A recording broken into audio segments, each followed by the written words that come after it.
I'd love to ask your opinion on this question. You coach some of the top entrepreneurs in North America. Why is it that these people who we perceive to be super talented, super creative, super successful in the business world, why do those people need coaching? I mean, you'd think that they would have it all figured out, right? I'm going to answer that with another question. Why do Olympic athletes have coaches? I thought you would say that. Why do the top golfers in the world, the top anybody in the world, they all have coaches, right? Yeah, because a coach, and here's the cool thing about coaching versus training versus school. You know, those two things kind of treat you as an empty vessel and they're trying to pour stuff in. Yeah. Right? Coaching is about reflecting back to you, asking questions. A really good coach asks really good questions. Well, coaches ask questions. Really good coaches ask really good questions that make you think about things differently, that have you see a part of your experience. We all have blind spots. Dan has coaches. I've got coaches. Babs has coaches. Our coaches have our clients have multiple coaches. We're only one. But it allows you to get, and I don't even like the term well-rounded. It just allows, if you have a coach, you're not just counting on your perspective. You're asking someone else to reflect back. What do you see? You know, and leaders can do this with their teams because as leaders, we have blind spots. Like, where am I winning with you? And where do I have some blind spots? Where do I need to learn? Where do I need to grow? And it's because of this absolute commitment to growth that people have coaches. People who aren't growing, why in Lord's name would you hire a coach? You're not going to. So they do it because they're growth oriented. They do it because they're passionate. They have some big goals that they know that they can't get to by themselves. And they've gone as far as they can on their own, which is pretty darn far, by the way. And they know that there's a little bit of a missing structure that if they could just tap into that, they can take it that much further. Yeah. So that's why really successful people, in fact, I would hazard a guess that the most successful people have coaches. Yeah. And the ones that kind of plateau are the ones that don't. Kind of speaks to the human condition that we kind of have a hard time getting out of our own heads, and we can't really see ourselves the way that others can, right? No, and I think it would be foolish to try. You know, we're only experts. You know, we're the only ones who have our own experience, but we don't always know how it's being received by other people. You know, sometimes we need other people to scrape off the rough edges or reflect back. Like, I've gotten some great coaching from both Babs and Dan. Babs was like, one day when I was in sales and I was out wandering in the office, I was not on the phone. And she goes, Shannon, focus first. And I was like, oh, that's a concept, right? And so I got to focus. I think she had a focusing sign made for my door. And if I went out of the office when that was on the door, people were like, what are you doing? I'm like, oh, hi, back to my office. You know, oh my gosh. I mean, we all remember when someone reflected back to us something that we were doing that probably wasn't working.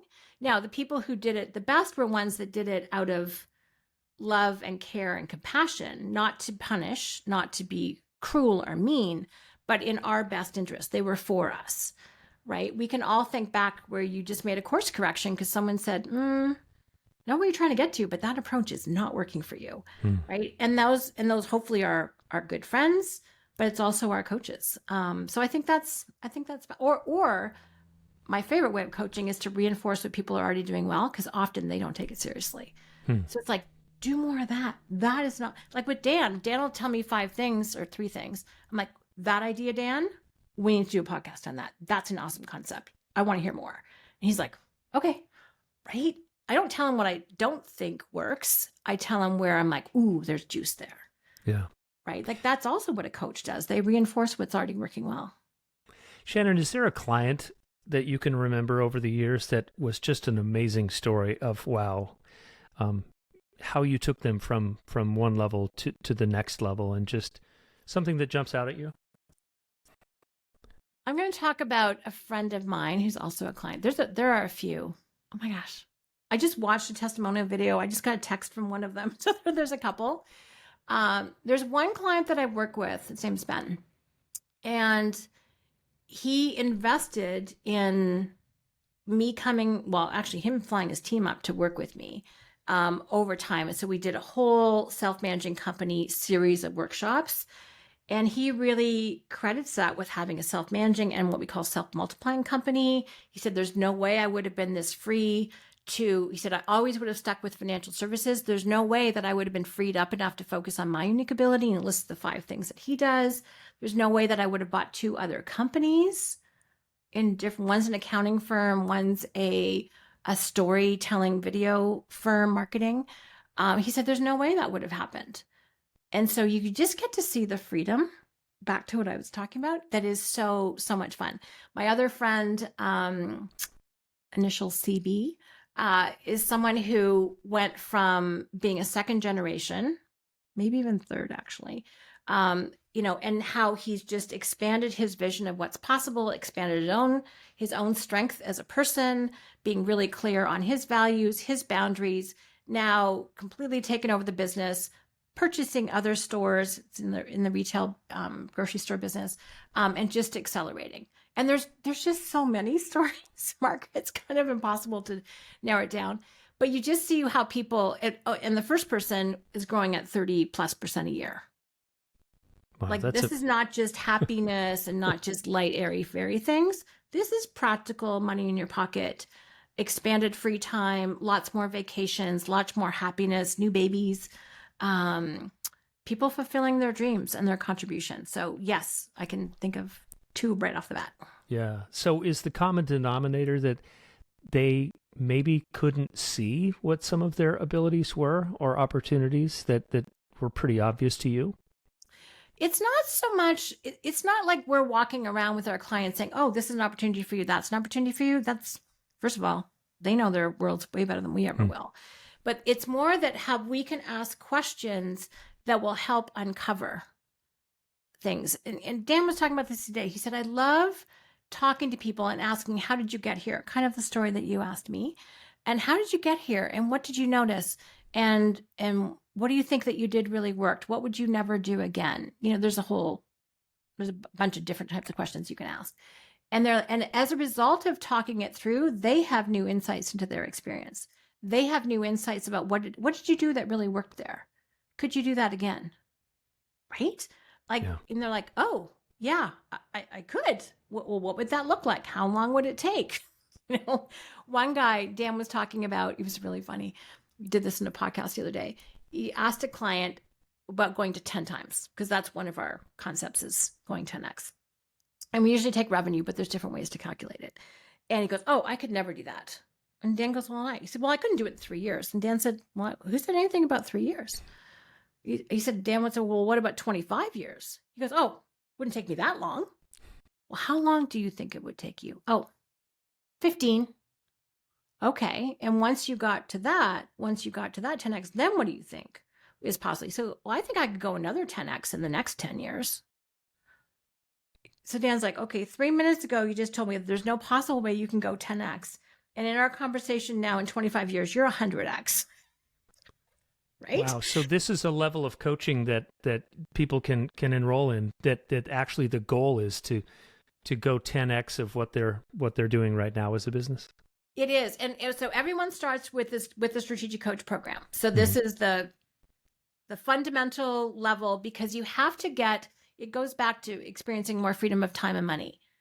You have to have those fundamental structures in place, or it's kind of like, if you think about multiplying complexity, no sane human being does that. Really, really not a good plan, right? So you have to simplify before you multiply. So the minimum, the first year in coach, you will dramatically simplify your time, simplify your money, make more, let's be clear. And in the process of 1 to 3 years, people double their income and double their free time. Kind of cool. Nice multiplier there.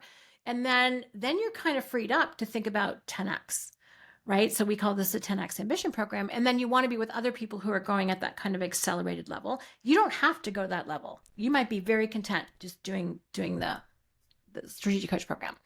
But then you can stack on top. We actually like people we don't want people to just, I don't want to do that program anymore. I only want to do this program. No. They work together and they keep reinforcing it. So then, I really want people to do at least year 2, because there's so much good stuff that you're going to miss.